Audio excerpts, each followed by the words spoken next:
Greetings, guys and gals. Welcome back to Black Bear News, where we are discussing abrupt climate change. And once again, it is a hot one here in old Southern California. Currently, phone says 93, feels much warmer than that. It just cools off enough at night here for you to get up in the morning and feel like, oh, okay, all right, everything's okay. Looks like a nice day. And then literally by about this time, 2 o'clock in the afternoon, it is char broiled goodness. And we're going to start off with heat, and more heat. This is from Euro News today. Temperatures in Spain and Portugal could exceed 48 degrees, breaking all-time Europe record. Europe is set to experience its warmest day, as Spain and Portugal look likely to reach temperatures as high as 48 to 50 degrees Celsius later this week. Weather models are currently calculating extreme temperatures in the Iberian Peninsula. The heat is expected to build up due to hot air coming up from North Africa, particularly over southwestern Europe. It will be the hottest in the region for 41 years. Spain's current record high is 47.3 C, and Portugal has previously seen highs of 47.4 C. The current heat record for Europe is 48 C, recorded in Athens, Greece, in July 1977. Forecaster AccuWeather said it would not only be possible to break the highest temperature on the Iberian Peninsula, but also the highest temperature ever recorded in Europe.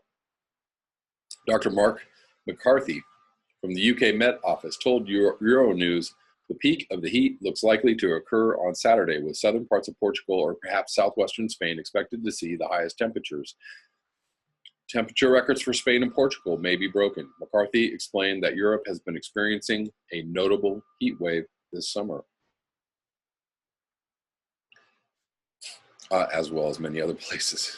For Northern Europe, in particular, the jet stream has been weaker than usual and located further north. A blocking high pressure system over, I don't know what that, there's a typo here, pressure system over something then allowed heat wave conditions to develop, he said. Spanish authorities have started making emergency preparations for the intense heat wave, which is expected to last until at least Sunday. At least 27 of Spain's 50 provinces have been declared an extreme risk, as temperatures look set to begin soaring rapidly. The worst of the heat is set to strike Spain, close to the border of Portugal, where almost 11,000 firefighters and 56 aircraft are on standby to tackle forest fires. Good thinking. The risk of fire is high, according to the map of the European Drought Observatory. Germany is at the same level of risk as Portugal, Spain, and Turkey. Whoa. Map here showing heat anomalies, and good Lord, forecasted anomalies. Temperatures across southern France are also set to soar, with highs of around 40 C expected within days. The heat wave is expected to see scorching temperatures as high as 39 C in the south, especially near Marseille, by Wednesday.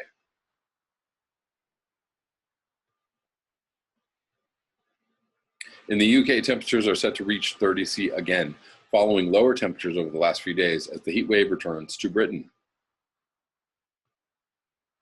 High pressure anomaly set to return early August to bring more dry, sunny, hot weather.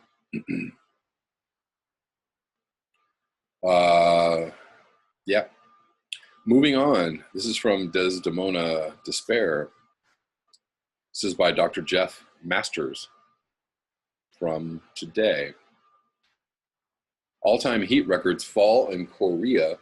Portugal temperature may hit 51 C in some areas.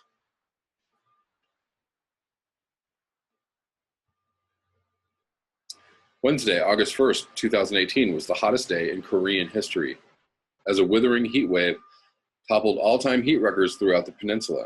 South Korea set a new all-time heat record of 41 C, 105.8 Fahrenheit, at Hongcheon, a town in South Korea's northeastern province of Gangwon. This is the highest reading observed anywhere in the nation since 1907, when the country began to compile the data. Korean Meteorological Administration, KMA, said the new record came on the 76th anniversary of the former South Korean national record of 40 C, which is 104 Fahrenheit, set at Daegu on August 1st, 1942. Both Korean capitals saw their all-time heat records fall on August 1st, 2018. Seoul, South Korea, hit 39 C, 39.6 C, 103.3 Fahrenheit, and Pyongyang, North Korea, with 37.8 C, 100 Fahrenheit. There was also a 37.8 C reading in Pyongyang on the 5th of August, 1961, but this is of questionable reliability, according to weather records expert Maximiliano Herrera. In an email, Mr. Herrera said that the all-time heat record for North Korea, 40.5 C, 104.9, set at Hworyong on 30th of July, 1977, could not be beaten in this heat wave. That station, located in the hottest part of the nation, was closed years ago and no longer takes weather measurements. But for duration and intensity, Herrera said that the heat wave of 2018 beats the other two notable heat waves of Korean history, 1942 and 1994, and is without a doubt the greatest heat wave in the history of the Korean Peninsula. Data from the Korea Centers for Disease Control and Prevention show that more than 2,200 people across South Korea experienced heat stroke and heat exhaustion from May 20th to July 30th, and 28 heat-related deaths were reported, as noted by the Korea Herald. Major impacts can be expected in North Korea as well. August 1st saw all-time heat records fall at a number of stations in China, notably at Dalian and Qingyuan, and in Japan, notably at Sendai.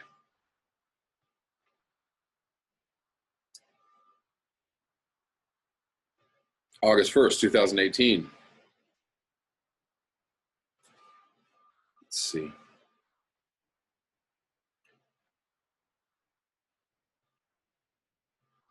Temperatures in South Korea. This is from the BNO News. Temperatures in South Korea reached 41 C, 105.8 Fahrenheit on Wednesday, smashing the country's all-time record. Am I reading this twice? I'm sorry. Looks to be like the same information in a different article. Let's hold on. Yeah. Temperature in Hongcheon smashes South Korea's all-time record, which was set only 8 days prior when the temperature hit 40.2 C near Yeongcheon. The July 24 temperature, in turn, broke the record of 40 C, 104 Fahrenheit, that was set in 1942. This is ridiculous. I think I'm living in a tropical country, resident Cho Hyun-soo told the Korea Times. I just came from my break in Bangkok, and it was 34 degrees there, 93.2 Fahrenheit. The weather in Southeast Asia is much cooler than in Korea. I don't know where I'm living. The unusually long and intense heat wave follows a rainy season that lasted only 16 days, which is half of the normal average. Forecasters expect that the heat in South Korea will continue for the next few days with little rain in sight. So far, at least 28 people have died and more than 2,200 others have been treated for heat-related ailments, according to the Yonhap news agency. Because heat-related deaths are historically underreported, the true death toll is believed to be in the hundreds or thousands. Wow. Large parts of the northern hemisphere have experienced unusually high temperatures over the past few months. And the heat is continuing into August for some countries, with Portugal and Spain bracing for record-breaking heat wave. Portugal's meteorological agency, IPMA, said on Wednesday that temperatures in the region of Alentejo are forecast to reach 47°C, 116.6 Fahrenheit on Saturday, on par with the national record set in 2003. Some weather models suggest that maximum temperatures could reach as high as 51°C, 123.8 Fahrenheit in some regions. If the models are accurate, it would easily melt Europe's all-time temperature record of 48°C, 118.4 Fahrenheit, which was recorded in Greece, 1977.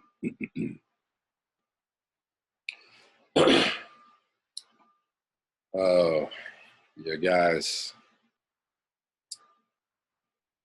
Let us hope that we can literally weather through this. We have an August and September to go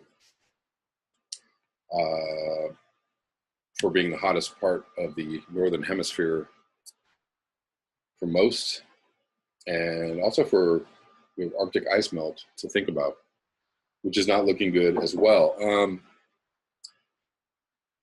I very briefly watched Margo's Healing Corner, her latest video about what's going on with the ice, the Arctic ice. It's quite informative. I will dig it up and link it below, so if you haven't seen that already. She's doing some great work right now.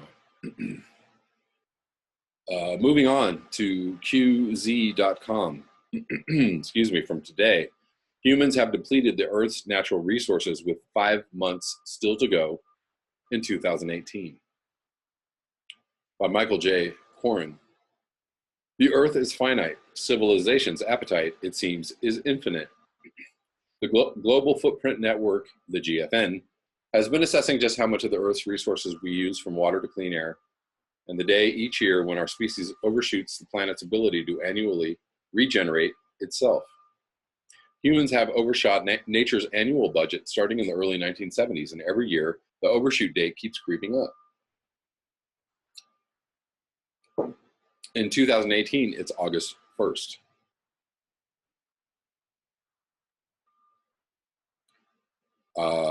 Every minute past overshoot day is the equivalent of drawing down capital rather than living off interest. 1 year is no longer enough to regenerate humanity's annual demand on the planet, even using conservative data sets, states GFN. To calculate the date, GFN divides the planet's biocapacity, ecological resources generated each year, by the totality of humanity's demand on those resources. It uses 15,000 data points collected by the United Nations for each country going back to 1961, which can be categorized into 4 main factors, says GFN. How much we consume, how efficiently we make stuff, our population, and nature's productivity. You can explore the full data set here. In 2018, we'll use up the equivalent of 1.7 Earths to support human civilization. At current rates, 2 Earths will be needed to keep up with demand by 2030. The resulting degradation is visible in deforestation, collapsed fisheries, drought, greenhouse gas emissions causing massive dislocation, economic damage, and species extinction across the planet. The GFN estimates that 86% of countries are currently living beyond their means, generating what it calls an ecological deficit. Some countries are far worse than others. The whole world consumed resources at the rate of Americans, for example. Overshoot day would fall on March 15th. Only 5 countries are worse than the US. But bright spots are shining through, or shinning as they've spelled it. If we all lived like those in Vietnam or Morocco, the global overshoot day would arrive in mid-December. Still not good because they're overshooting in mid-December. Meanwhile, in many countries, economic growth is decoupling from energy use and human consumption of raw materials ranging from metal to cardboard. In recent years, European nations and the US have continued to grow economically while using less energy, although international trade masks some of these improvements. Partially, this is due to changes in the way those wealthier countries live. Electric transit is gaining ground. Renewable energy is competitive or cheaper than fossil fuels. Populations have stabilized or even fallen, while poverty levels have decreased faster than any time in recorded history. According to Amanda Dieppe of GFN, reducing natural resource use doesn't necessarily mean lowering living standards. Everyone can live well within the means of our planet, she said in an interview. Where we go from here will be a battle between prophets and wizards. In a recent book, science writer Charles C. Mann used the term to describe dueling visions of the future. Those who believe we can innovate our way through natural limits through science and technology, the wizards, and those who believe transgressing those boundaries invites disasters, the prophets. Both of them have really strong arguments, Mann said in an interview with Grist. We seem trapped, however, in a debate that rejects one view at the expense of the other. It seems perfectly logical to have both, but that's not what seems to happen. And that is perfectly logical. The reason is that it's a debate of values. Mann distills the tension as one between community and liberty. If, for example, we're going to solve climate change, do we embrace renewables and phase out nuclear power, or do we opt for global technical fixes such as carbon dioxide removal and geoengineering? The first option appeals to the prophet's values, a distributed solution working within the limits of nature and communities. The second option, relying on the technological force of geoengineering, fits into the wizard's worldview, which seeks an answer to the climate problem, maximizes individual liberty, even if it disregards natural limits. There's no law of physics that says you can't have both, Mann says, but it's hard because these value questions are at the bottom.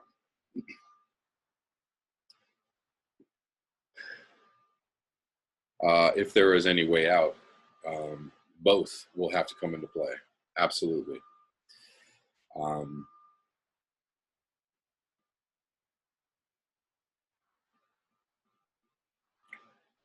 And I've heard interesting, from a few places I've heard, the idea about cooling the Arctic with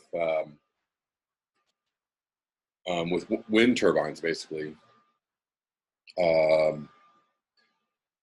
Either refreezing the Arctic, using some kind of wind generation. And there was also the study that said if we built a massive wind farm in the Atlantic, that it would cool the planet by many degrees Celsius. Of course, all of that involves burning fossil fuels and more consumption of resources in order to even make that happen. However, if that is to be a fix, we should have already started construction. We should have started construction like 5 years ago, because we are quickly entering a time of environmental catastrophe right now, not 5 years from now, not 10 years from now, not 80 years from now, right now, 2018. And well into 2019, we are experiencing a tidal shift, a sea change in where we sit environmentally. Up next, from the Scientific American,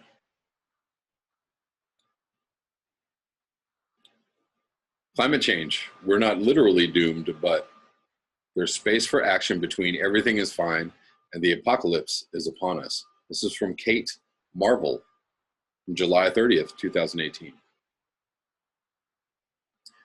There is really no such thing as a post-apocalyptic story. Someone, after all, has to survive to tell the tale. An apocalypse must be incomplete to be interesting. Cockroaches don't present much opportunity for character development. And yet this is how we sometimes talk about climate change. We're doomed. The apocalypse is coming. The end of the world is nigh. Don't get me wrong, climate change is an overwhelmingly horrific thing. It already is leading to massive economic damage, desperate refugees, and the loss of things we love.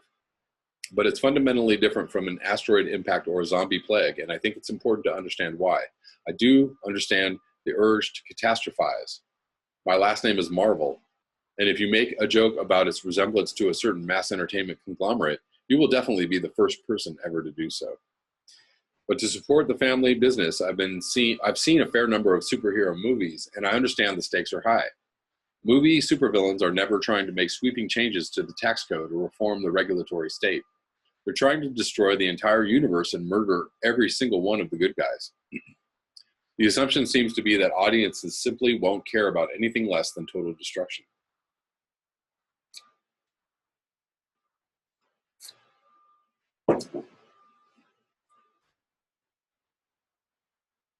I believe that it is possible to care about something without believing it will destroy all life in the universe. I know my own personal bar is set substantially lower, but it's true. Climate change is a unique problem, and it's incredibly hard to talk about. I think there are 3 reasons for this. First, climate change isn't a supervillain. It's worse. Villains, after all, clearly explain the havoc they're about to cause, usually to the hero they've just captured. If only our climate projections could provide such certainty. Unfortunately, sometimes the best information scientists can provide come hedged with caveats. For example, under current emissions trajectories, we might exceed the 2-degree warming limit set by the Paris Climate Agreement as soon as the 2030s, or as much as a generation into the future. What should we do with this information? This uncertainty can lead to paralysis and confusion. Humans are terrible at thinking about probabilities, as every weather forecaster on the receiving end of abuse for being wrong well knows. Second, the climate apocalypse will not come for us all, at least not all at once. A large body of research demonstrates that the people who will suffer the most from a changing climate will be those who did the least to cause it. Wealth may still buy security, even in a warmer, more chaotic world. Finally, a climate apocalypse may well be on the way, but it competes for attention with our own personal apocalypses. At the risk of this column resembling a Smith song, I would like to point out that we all eventually are going to die. I would prefer not to, of course. And perhaps by the time I am elderly, we will have developed sufficiently advanced technology to become immortal, but I think I would probably prefer the sweet embrace of death to spending eternity with the kind of tech billionaires who could afford it. The point is, climate change is staggeringly fast on a geological timescales and relatively slow in comparison to a human lifetime. Given the poverty, racism, and inequality in the world, climate change is seldom anyone's #1 problem, until one day it is. There are reasons to be optimistic. We make vital decisions under uncertainty all the time. There was a 50% chance of rain on my wedding day, but I couldn't choose to get half married. And we can understand the unfairness that climate change will exacerbate and work toward a more just society. Finally, we have the tools, science, policy, technology, and the creativity to imagine a better world that outlasts our own lifetimes. Look, I hate to break it to you, we are doomed. That has nothing to do with climate change and everything to do with the simple fact of being alive. But we have a choice about what to do with this wonderful place we inhabit for a short, miraculous time. I don't think climate change will destroy the actual planet or make the human species go extinct. But you know what? I believe we can aim for something a little bit better than not doomed. If at the end of the day, the most positive thing I can note in my diary is failed to go extinct, then that was probably not a good day. There is space for action between everything is fine and we're doomed. That space is shrinking fast. The gap is not closed yet. It shouldn't take an apocalypse to make us do the right thing. It shouldn't take an apocalypse, but maybe the the likelihood of apocalypse could make you do the right thing. I don't know. What is the right thing? What is the right thing to do? Whatever the right thing looks like is not anything like what it looks, what our lives look like right now. We cannot carry on with our lifestyles. I don't know. In the previous article that was talking about the fact that people's standards of living were going up, or economies were increasing while using less fossil fuels or burning less fossil fuels. We're still using other resources. We're still flying in airplanes. We're still burning bunker fuel, at least for now, in shipping. We are not going to be able to convert the entire globe to the lifestyle that we want to have and do it using, renewable electricity. We're not going to be able to do it. That's just not going to happen. And it's not going to happen quickly enough. So we need to technologically figure out how to decommission nuclear plants. We need to figure out how to refreeze the Arctic. We need to figure out how to suck carbon out of the air. We need to figure out how to live a much different lifestyle, as in, not having all the things, living off the land, regenerating forests, regenerating agricultural areas and natural areas, and obviously reducing our population.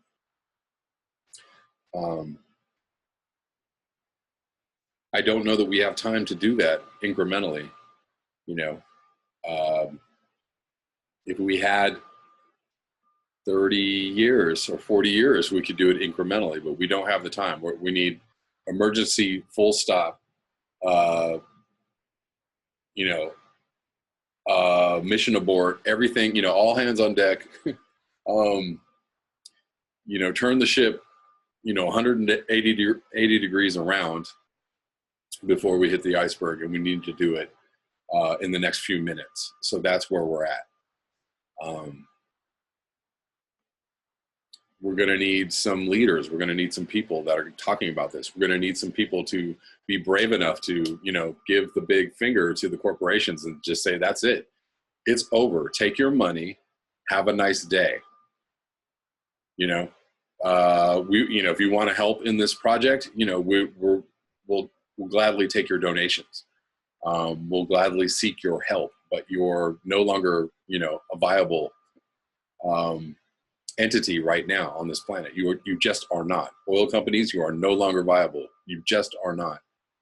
That would probably take nationalizing literally industry full out. Somebody would not need to be, and that's how drastic it would have to be. I mean, somebody would have to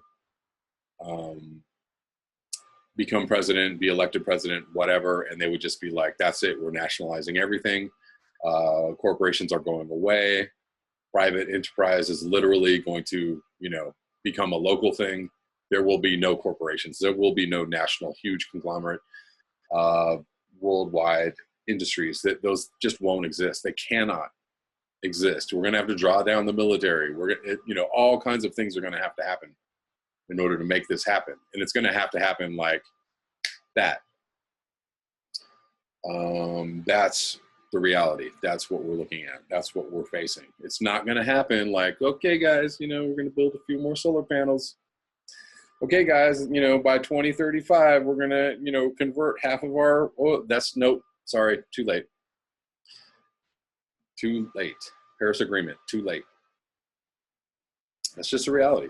It sucks. It's really terrible. That's where we're at. That's all I have for you today. Thank you so much for your eyes, your ears, and your conscience. If you'd like to support this channel, you can do so with the links below. Hope to be back tomorrow with another video. Until next time, peace.